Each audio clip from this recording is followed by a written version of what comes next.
We started here in Fort Collins with an organization called Beth Speech, and Beth Speech was founded in 2006 by the Downtown Development Authority, which is kind of unusual. Actually, Beth Speech was founded to build an amphitheater, a really big amphitheater, a $30 million amphitheater, a 5,000-seat amphitheater in downtown Fort Collins. There is not one of those. But Beth Speech was really founded because the Downtown Development Authority and the city leaders here in Fort Collins believed that arts and culture could be a great economic driver. And they thought that an amphitheater could be a great way to bring people to Fort Collins and have great programming. And gosh, our local arts community went sort of like, what? Wait a minute, none of us can use a facility of that size. We're just not that good. And how is this going to impact us?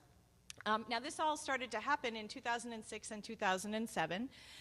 So you may recall what happened in 2008.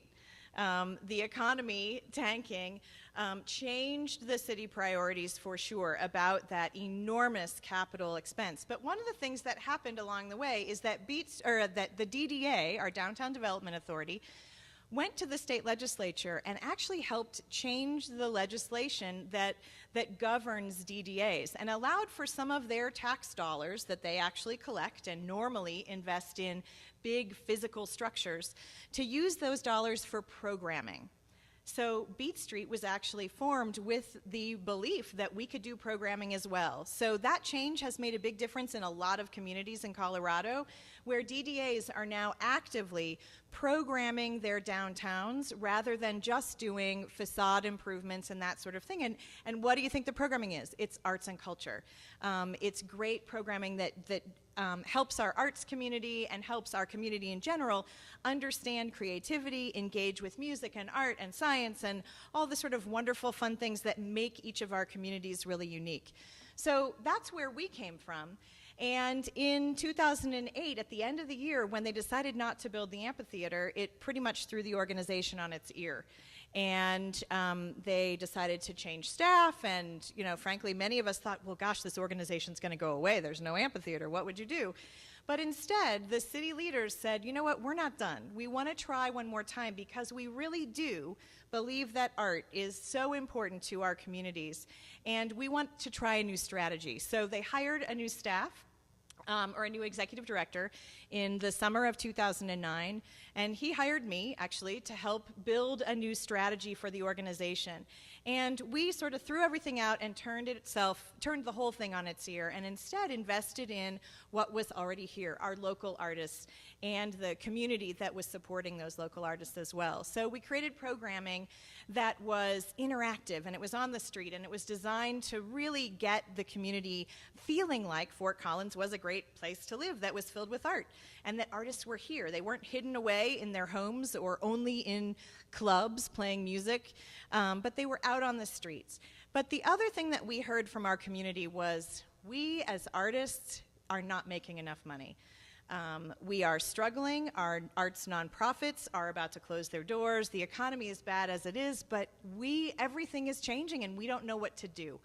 And so for us as an organization, we felt like professional development was a really important thing to focus on and try and figure out how can we help these incredibly and creative people who make our community so rich and vibrant, how can we help them stay and make a living that is meaningful and is really fulfilling their passions? So this is where the beginning of this program came from. The city of Fort Collins became an early partner in this idea. The city has always been engaged with Beth Speech, but one of the things when they heard us talking about arts incubation and arts professional development was this building. In 2009, we knew that our history museum, which had been in this building since the 1970s, it actually was a public library until the 70s as well, joined with our local Children's Science Center, and we're building a brand new museum. And in fact, it just opened a year ago. And it's a $29 million, unbelievable, amazing experience. If you haven't been there, you need to go. It is a collaboration of history and science and the story of our community and our town and the way we are innovative. There's an incredible music exhibit that is all about the science of music and how we engage in our creativity.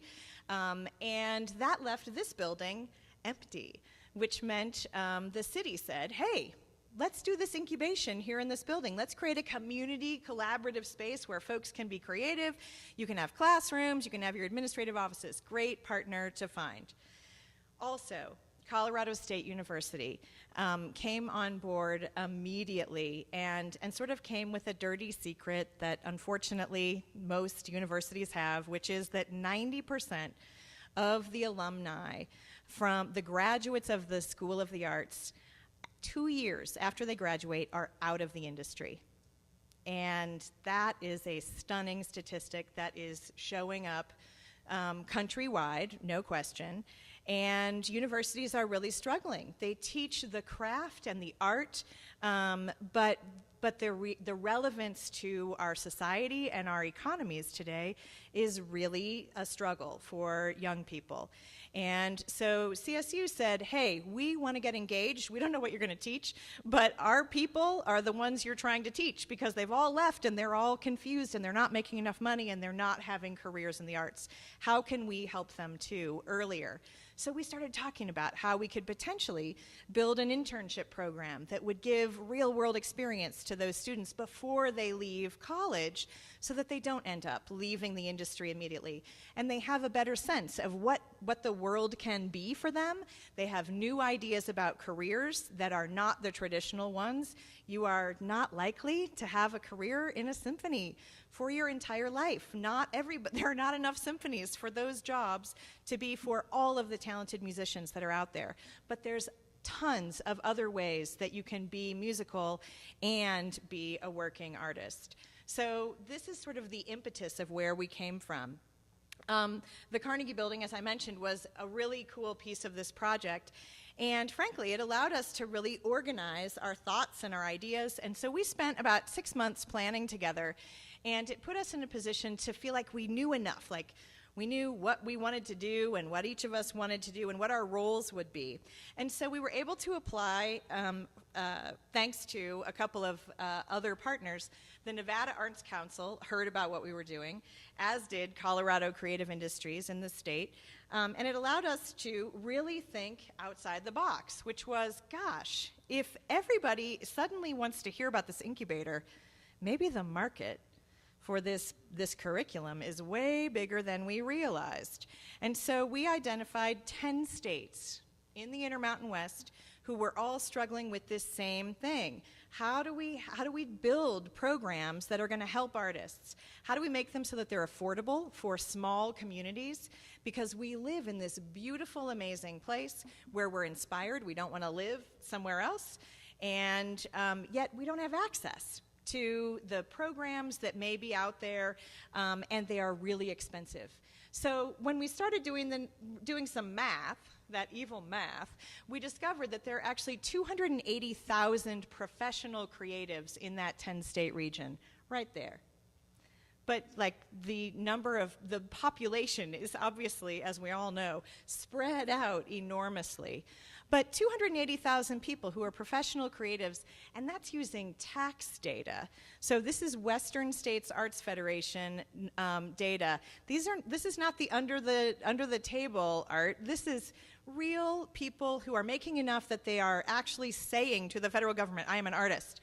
So we realized that we thought that there were enough people that maybe we could use distance learning and the economy of scale to create some curriculum and programming that could join us all together, give us a sense of community, and also teach us some ways to connect, learn business, feel more comfortable about marketing and finance and those things that for artists are not necessarily innate, and they certainly in the past have not been taught in school. So we applied for a National Endowment for the Arts Our Town grant in 2011. It was the first year that the program was out there, and they granted us $100,000. They believed in what we were doing. They thought we had the right partners together, and they said, go forth and multiply. And at that point, we did exactly that. And all of a sudden, we had Idaho, and we had Wyoming, and we had Utah, and South Dakota, and North Dakota, all participating in the planning of what could this great thing be, this arts incubator of the Rockies, this 10-state region. And so in 2011, in the fall, we called together the 10 states. 9 of them participated in a planning summit here in Fort Collins. And the folks who came were the staff and executive directors of the state arts councils. To us, that made sense as a good place to start. Let's find out who would know in their states what they need. So they came and they said, gosh, you're totally right. We have all the same problems. We don't have professional development. Our artists are struggling. Our nonprofits are about to fold. But we make great art, and we want to invest in our people and in the talent that's here. And the other thing they identified was a real sense that we needed a community that was bigger than our little states. And our states aren't even little, but they are small in population compared to the rest of our country. And for us to actually share stories and tell each other what we're doing made a huge difference. Hearing the stories from rural Wyoming, from rural Nevada, here in Colorado is an inspiration. They are amazing. How much organic art is happening in our region is extraordinary, and yet we don't know about it because we don't know each other. So that was something that came out of that, that work session was, let's build a network. Let's not just build classes. Let's really come together as a community and show the rest of the country that we have really great art and wonderful, incredible, talented people here in our region. The other thing that was identified was that every state besides Colorado said, we want at least one of our institutions of higher education to embrace this idea and change their curriculum and start to teach the business skills and entrepreneurial skills and new ways of organizing your career thoughts in a university setting.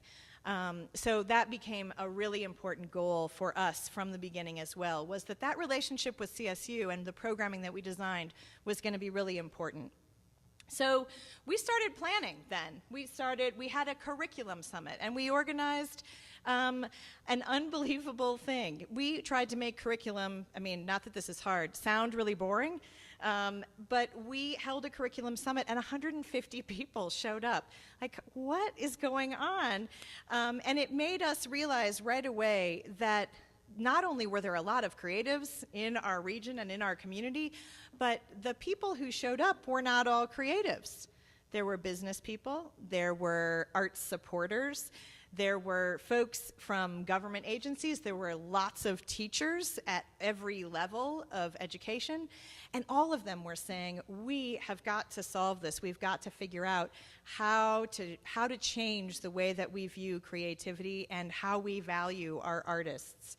So we started meeting, and it was amazing what started to happen.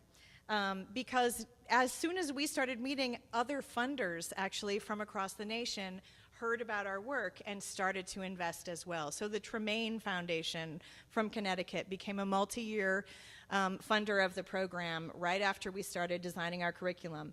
And Americans for the Arts granted us one of 3 innovation awards in 2012 given in the nation.